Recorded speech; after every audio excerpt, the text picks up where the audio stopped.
School ঘর স্বপ্ন পূরণে অঙ্গীকারবদ্ধ।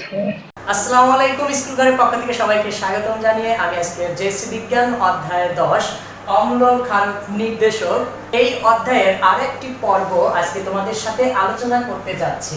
বন্ধুরা, আজকের গুরুত্বপূর্ণ যে আলোচনাটা করব টপিক লিখে রেখেছি, তোমরা দেখতেই পাচ্ছ। টপিক হচ্ছে বিভিন্ন ফলে প্রাপ্ত অ্যাসিড। এই টপিকটা থেকে তোমাদের 100% একটা এমসিকিউ বা জ্ঞানমূলক প্রশ্ন প্রত্যেকটা স্কুল প্লাস বোর্ড পরীক্ষাতে এসে থাকে। তো আজকের ক্লাসটি তোমরা মনোযোগ দিয়ে দেখবে। বিভিন্ন ফলে প্রাপ্ত অ্যাসিড কি কি, অ্যাসিড কোন ফলে কি অ্যাসিড থাকে সেগুলো আমরা আজকে জানতে পারবো। এবং দ্বিতীয়ত লেখা আছে গুরুত্বপূর্ণ সংকেত। তোমাদেরকে আজকে একটা চেক লিস্ট দিব, যে চেক লিস্টের মধ্যে এই অধ্যায়ের যত সংকেত আছে সেই সংকেতগুলো আমি সাজিয়ে দিব, কারণ ওই সংকেতগুলা তোমাদের জ্ঞানমূলক এবং এমসিকিউ পরীক্ষাতে আসে।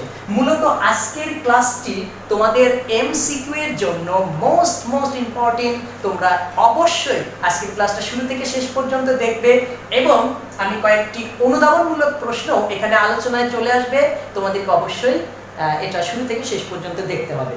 বন্ধুরা, চলো এবার আমরা জেনে নেই বিভিন্ন ফলের উপস্থিতি অ্যাসিড। তোমরা দেখতে পাচ্ছ আঙ্গুর, কমলা, লেবু। এখানে কমলা লেবু একসাথে লেখা হয় নাই। এখানে যে আমি লিখেছি আঙ্গুর, এক নম্বরে আঙ্গুরে কি অ্যাসিড থাকে, কমলাতে কি অ্যাসিড থাকে এবং লেবুতে কি অ্যাসিড থাকে।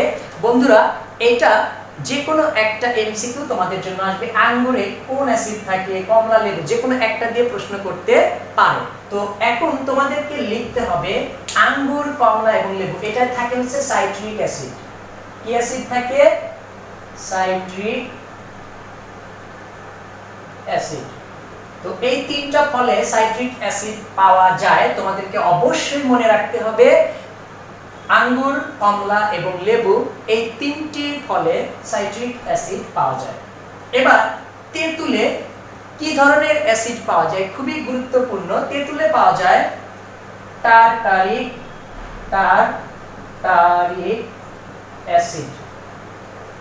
তেঁতুলে টারটারিক অ্যাসিড তোমরা এভাবে কিন্তু মনে রাখতে পারো। তাহলে আমাদের 2 নম্বরটা শেষ হলো। তেঁতুলে কি ধরনের অ্যাসিড থাকে আমরা জানতে পারলাম, টারটারিক অ্যাসিড।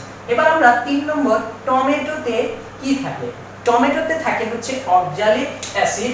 আমরা এবার লিখব টমেটোতে থাকে অক্সালিক অ্যাসিড। অক্সালিক অ্যাসিড থাকে। আমরা টমেটোর যে অ্যাসিডটা সেটাও জানতে পারলাম। আমলকিতে কি থাকে চলো আমরা এখন জেনে নেই। আমলকিতে থাকে অ্যাসকর্বিক অ্যাসিড। ওকে, এবার সর্বশেষ তোমাদের পাঠ্য বইয়ে আরেকটি দুটি ফলের কথা বলা হয়েছিল, সেটা হচ্ছে আপেল এবং আনারস। এই দুইটার কথা বলা হয়েছিল। আপেল এবং আনারসে সবসময় কোন অ্যাসিড পাওয়া যায়? ম্যালিক অ্যাসিড থাকে, ম্যালিক অ্যাসিড।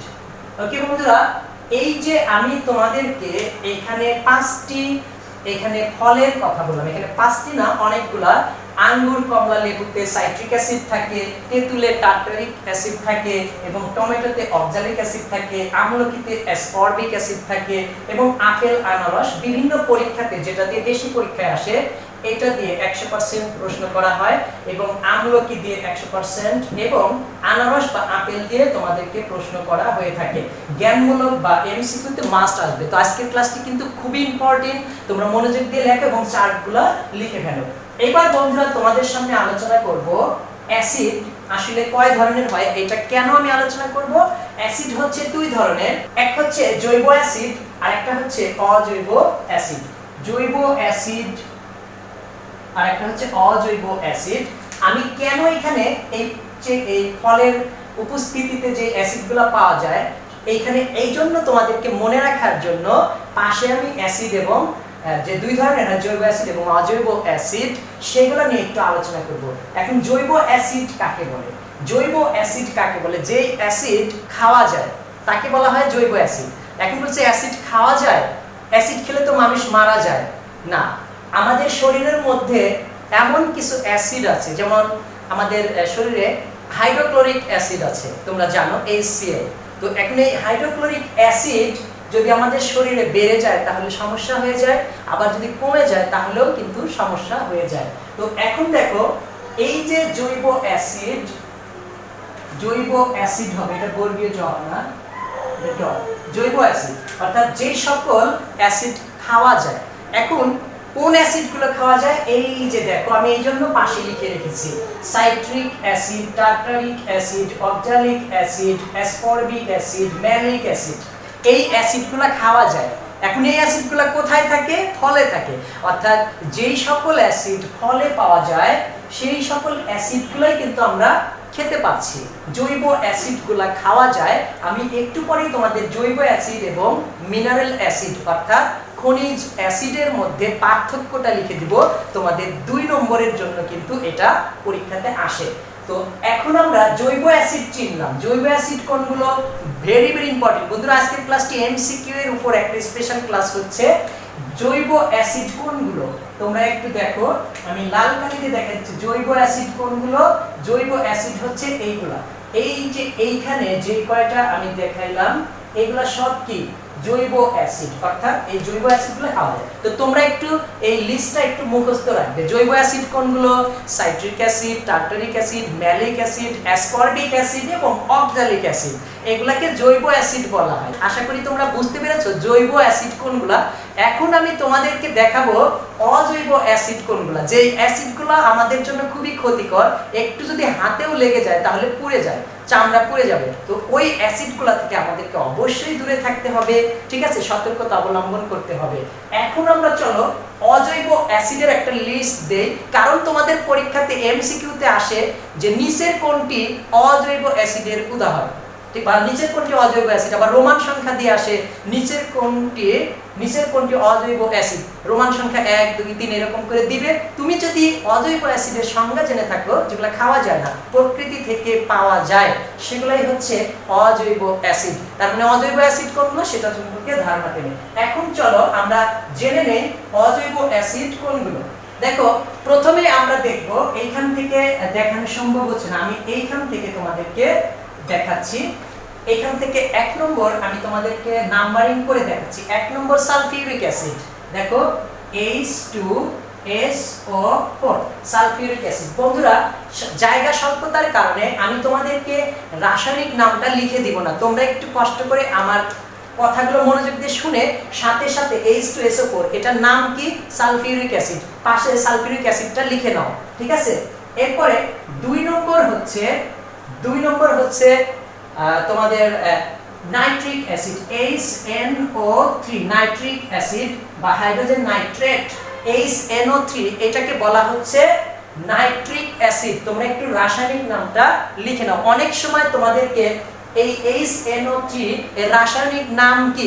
বন্ধুরা আজকের ক্লাসটাই কিন্তু এমসিকিউ এর উপর আমি তোমাদেরকে জোর দিচ্ছি, কারণ HNO3 এর রাসায়নিক নাম কি তখন তোমার জৈব অ্যাসিড না অজৈব অ্যাসিডের জানতে না চেয়ে তোমাকে ওই সংকেতটা দিয়েই এটা রাসায়নিক নাম লিখতে বলবে। সো তোমাকে HNO3 এর রাসায়নিক নাম কি সেটা জানতে হবে, তাই তোমরা একটু লিখে নাও নাইট্রিক অ্যাসিড। ওকে, লিখে ফেলো।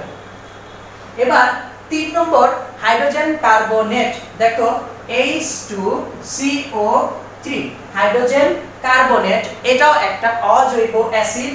4 নম্বর আরো একটি দিচ্ছি তোমাদেরকে, পারক্লোরিক অ্যাসিড HClO4, এটাকে বলা হয় perchloric acid. Very very important বন্ধুরা, এটা পারক্লোরিক অ্যাসিডের সংকেত কি এটা তোমাদের পরীক্ষাতে আসে। HClO4 এটাকে বলা হয় perchloric acid. So very very important তোমাদের জন্য, এমসিকিউ এর জন্য বা এরকম ভাবেও আসতে পারে। HClO4 কে এর রাসায়নিক নাম কি তোমরা লিখবে পারক্লোরিক অ্যাসিড।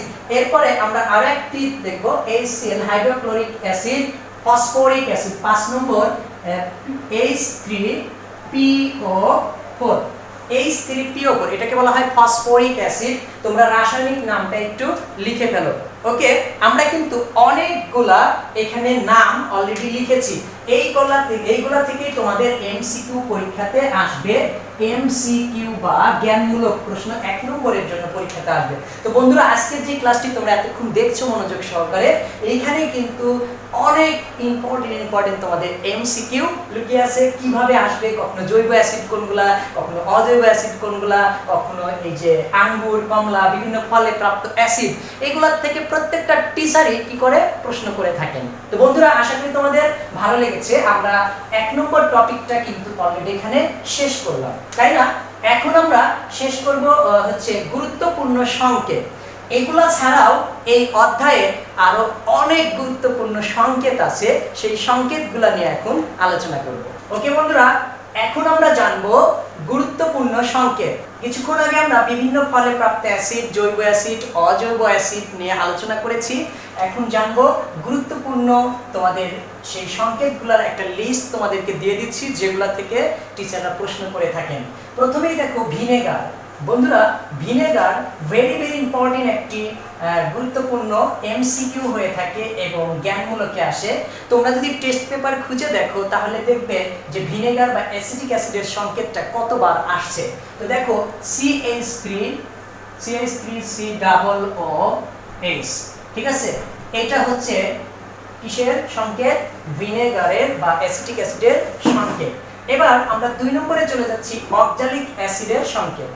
অক্সালিক অ্যাসিডের সংকেত হবে HCOO, তারপরে হবে COOH। এই যে এখানে দেখো HCOO, তারপরে একটা বন্ধন চিহ্ন COOH, এটা হচ্ছে অক্সালিক অ্যাসিডের সংকেত। বন্ধুরা, এখন তোমরা যেগুলো দেখছো oxalic acid, citric acid, malic acid, ascorbic acid, tartaric acid, এই যে কয়টা অ্যাসিড আমরা কিন্তু ইতিপূর্বে বিভিন্ন ফলে পাওয়া যায়, এগুলা সবগুলা অক্সালিক অ্যাসিড থেকে টার্টারিক অ্যাসিড পর্যন্ত, malic acid, citric acid, ascorbic acid, এগুলা সবগুলাই কিন্তু জৈব অ্যাসিড, এগুলা কিন্তু খাওয়া যায়, ফলে থাকে। তো এইগুলা কিন্তু আমরা এখন সংকেতগুলা জানার চেষ্টা করছি। তাহলে সাইট্রিক অ্যাসিডের সংকেত, এই যে এইগুলা সাইট্রিক অ্যাসিড, এই ফলে যেগুলা পাওয়া যায় প্রত্যেকটা ইয়াতে কার্বন থাকবে, হাইড্রোজেন থাকবে এবং অক্সিজেন থাকবে। তোমরা খুবই সহজে আমি তোমাদেরকে মনে রাখার টেকনিক শিখিয়ে দিচ্ছি যে অক্সালিক, সাইট্রিক, ম্যালিক, অ্যাসকর্বিক এবং টার্টারিক অ্যাসিডে কার্বন, হাইড্রোজেন এবং অক্সিজেন থাকে। তো তোমরা সংকেতটা মনে রাখার জন্য কার্বন, হাইড্রোজেন, অক্সিজেন তো থাকবেই, এখন শুধু সংখ্যা কয়টা করে থাকে, কার্বন থাকে কয়টা, হাইড্রোজেন থাকে কয়টা, অক্সিজেন থাকে কয়টা, সেগুলো মনে রাখার জন্য তোমরা একটু বারবার প্র্যাকটিস করবে, তাহলেই হয়ে যাবে। এখন দেখো 6, 8, 7। দেখো এই যে সাইট্রিক অ্যাসিড, এই সাইট্রিক অ্যাসিডে কার্বন থাকে 6টা, হাইড্রোজেন থাকে 8টা এবং অক্সিজেন থাকে 7টা। এই C6H8 এবং O7, এটা হচ্ছে সাইট্রিক অ্যাসিডের সংকেত। সাইট্রিক অ্যাসিড শেষ করলাম, এবার ম্যালিক অ্যাসিডে আমরা চলে যাচ্ছি। ম্যালিক অ্যাসিডে দেখো কার্বন, হাইড্রোজেন, অক্সিজেন 4, 6 এবং 5। এইটা দেখো আমরা লিখেছি ম্যালিক অ্যাসিড, কার্বন থাকবে 4টা, হাইড্রোজেন 6টা এবং অক্সিজেন 5টা। তাহলে C4H6O5, এটা হচ্ছে ম্যালিক অ্যাসিডের সংকেত। এবার আমরা চলে যাচ্ছি অ্যাসকর্বিক অ্যাসিড। দেখো কার্বন, হাইড্রোজেন, অক্সিজেন, তাহলে কার্বন, হাইড্রোজেন, অক্সিজেন প্রত্যেকটাতেই থাকবে, এটা হচ্ছে অ্যাসকর্বিক অ্যাসিডের সংকেত আমরা বলছি। তাহলে এটা কি হবে? 6, 8, 6, অর্থাৎ কার্বন 6টা, হাইড্রোজেন 8টা এবং অক্সিজেন 6টা। এবার টার্টারিক অ্যাসিড, সর্বশেষ ফলে প্রাপ্ত যে টার্টারিক অ্যাসিড, এটা তেঁতুলে পাওয়া যায়, তাই না? এই টার্টারিক অ্যাসিডের সংকেত জানার জন্য আগে আমরা কার্বন, হাইড্রোজেন, অক্সিজেনটা আগে নিয়ে নিব। তারপর কি করব? আমরা লিখে দিব 4, 6, 6।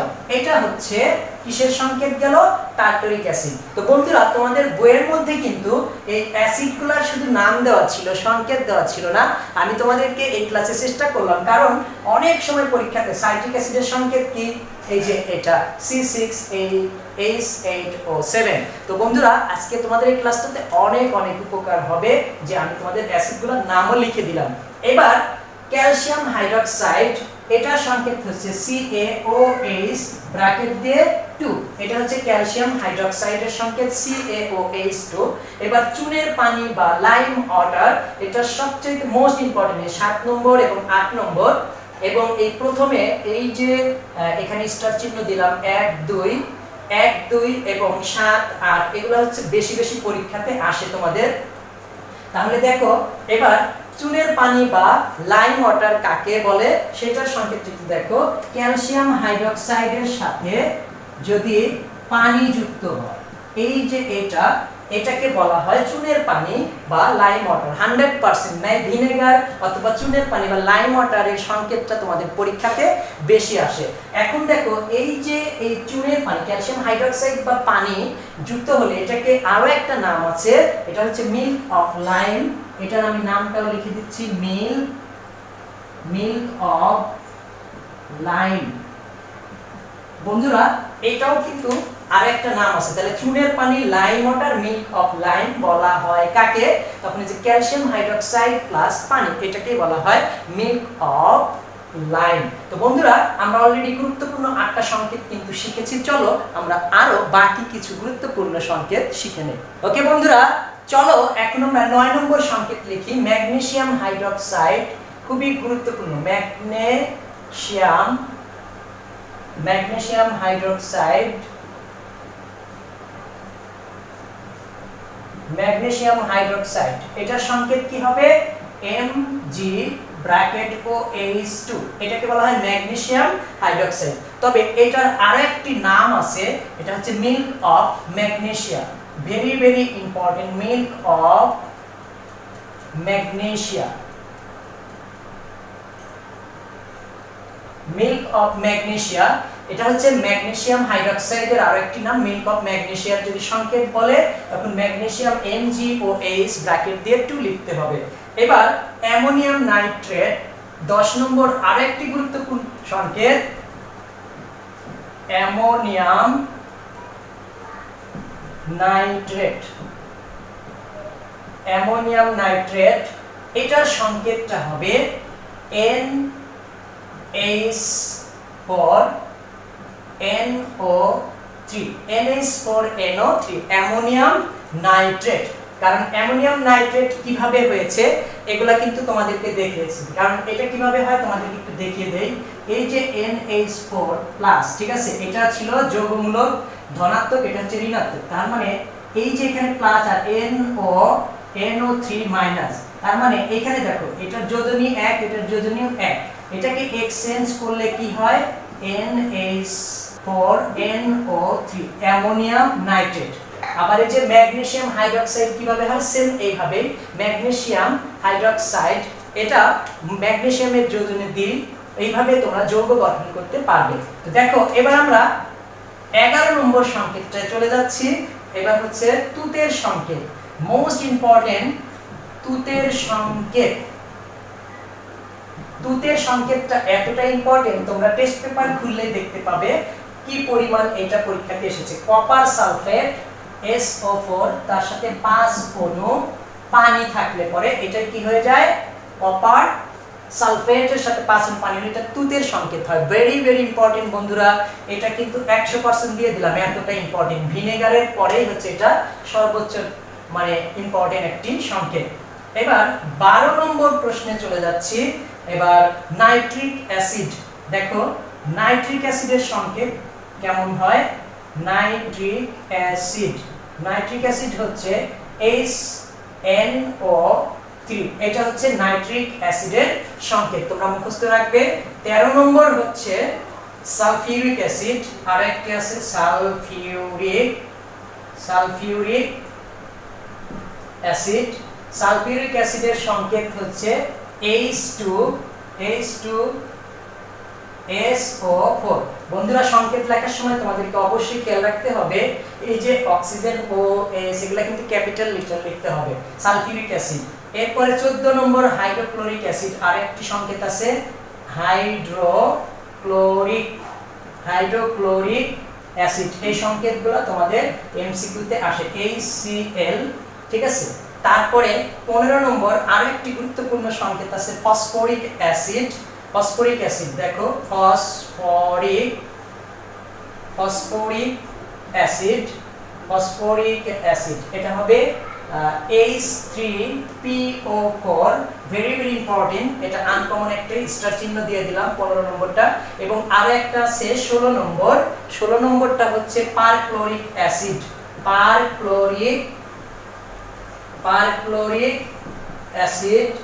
পারক্লোরিক অ্যাসিডের সংকেত হচ্ছে HClO4। এটা হচ্ছে পারক্লোরিক অ্যাসিডের সংকেত। এটাও ভেরি ভেরি ইম্পর্টেন্ট, আনকমন একটি প্রশ্ন। তো বন্ধুরা, আজকের ক্লাসে আমি তোমাদেরকে 16টি কিন্তু গুরুত্বপূর্ণ এখানে সংকেত দেখাইলাম। আরো একটি তোমাদেরকে দেখাতে পারি 17 নম্বর। 17 নম্বরটা দেখো অ্যালুমিনিয়াম হাইড্রক্সাইড। এটাও তোমাদের জন্য খুবই গুরুত্বপূর্ণ। Aluminium hydroxide